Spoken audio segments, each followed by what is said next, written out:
Om Sai Ram. I'm Dhanalakshmi Sridhar from Mohanji Foundation, UK. I'm here to read chapter 41 of Sai Satcharitra from Om Sai Ram Garden Apartments, Vedyapanur, Adi Annamalai, Tiruvannamalai, Tamil Nadu. Thank you.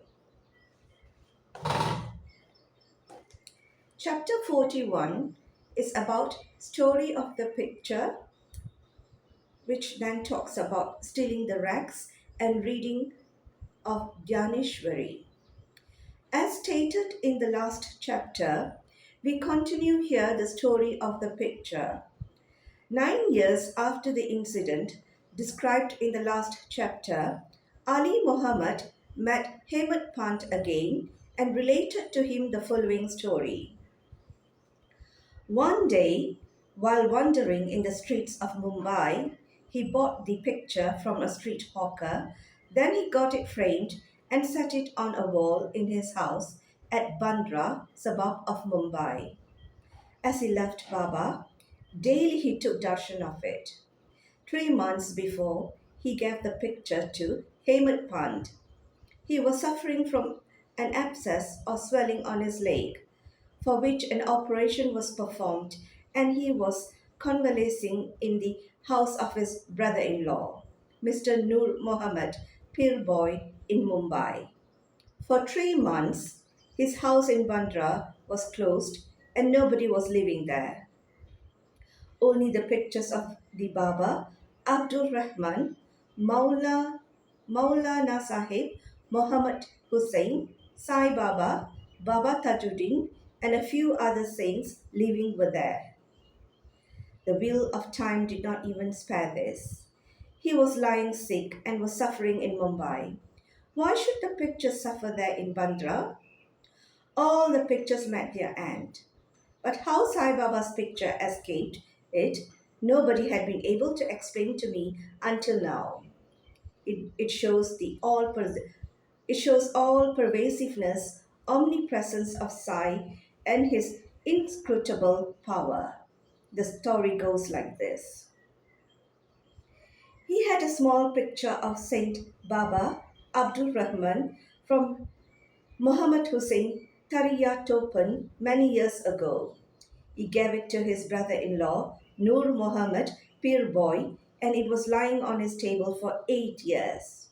Once, Pir Boy took it to a photographer and got it enlarged to life size and distributed copies of the same amongst his relations and friends, including Ali Muhammad, who fixed it up in his Bandra house. Nur Muhammad was a disciple of Saint Abdul Rahman, and when he went to present the picture to his guru in an open darbar held by him, the guru got wild and ran to beat him and drove him out. He felt sorry and dejected. He also thought that he spent so much of his money and incurred his guru's displeasure and wrath as his guru. Baba Abdul Rahman did not like image worship. He took the enlarged picture of Baba Rahman with him to Apollo Bandar and after hiring a boat, took it and immersed it in the sea. He requested the friends and relations to return their copies and after getting them, 6 in all, back, had them immersed in Badra Sea. At this time, Ali Muhammad was in his brother in law's house. He was told by him that his suffering would come to an end if he would soon immerse the pictures of the other saints also in the sea. On hearing this, Ali Muhammad sent Mehta, his manager, to his Bandra house and got all the pictures of the saints in the house to be thrown into the sea. When Ali Muhammad returned home after 2 months, he was surprised to find Sai Baba's picture on the wall as before. He did not understand how Mehta took away all the pictures except this.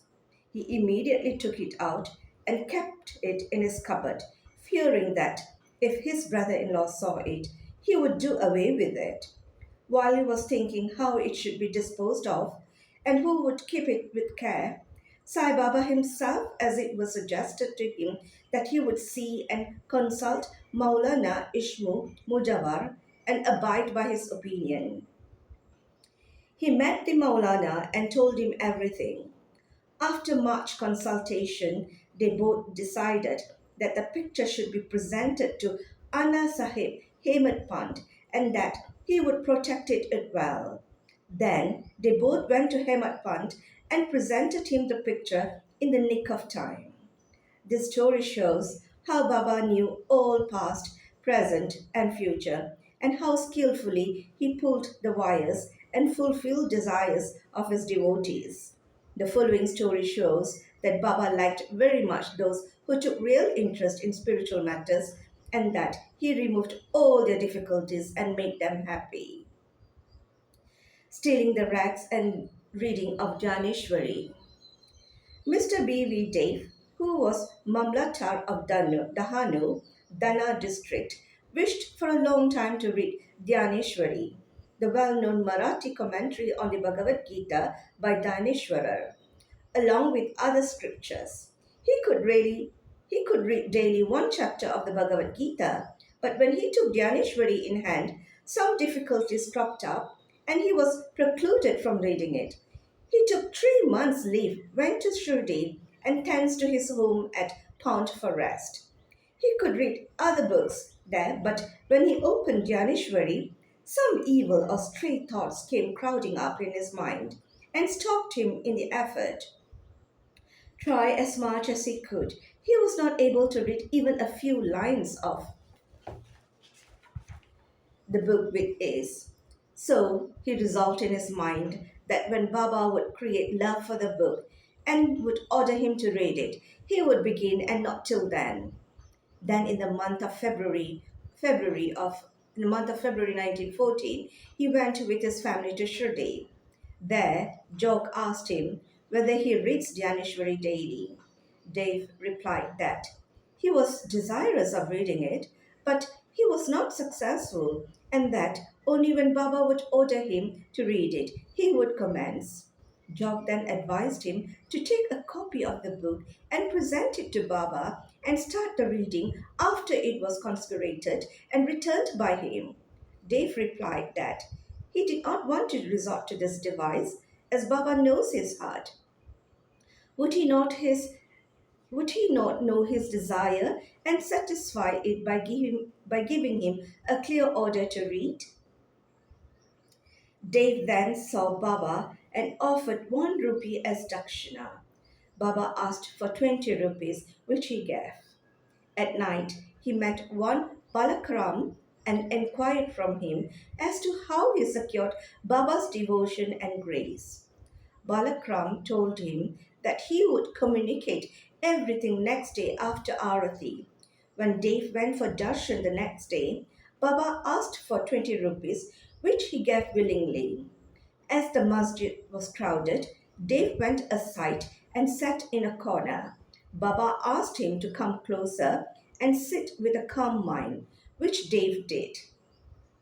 Then, after the noon arati was over and the men dispersed, Dave saw Balakraman again and asked him his previous experiences, what Baba told him, and how he was taught meditation. While Balakraman was going to reply, Baba sent one Chandru, a leper devotee, to call Dave to him. When Dave went to Baba, the latter asked him with whom and what he was talking. He said that he was with Balakram and heard from him his fame. Then Baba asked again 25 rupees as dakshina, which Dave gladly gave. Then Baba took him inside and sitting near the post, charged him saying, you stole away my rags without my knowledge. Dave denied any knowledge of the rags, but Baba asked him to make a search. He searched, but found none.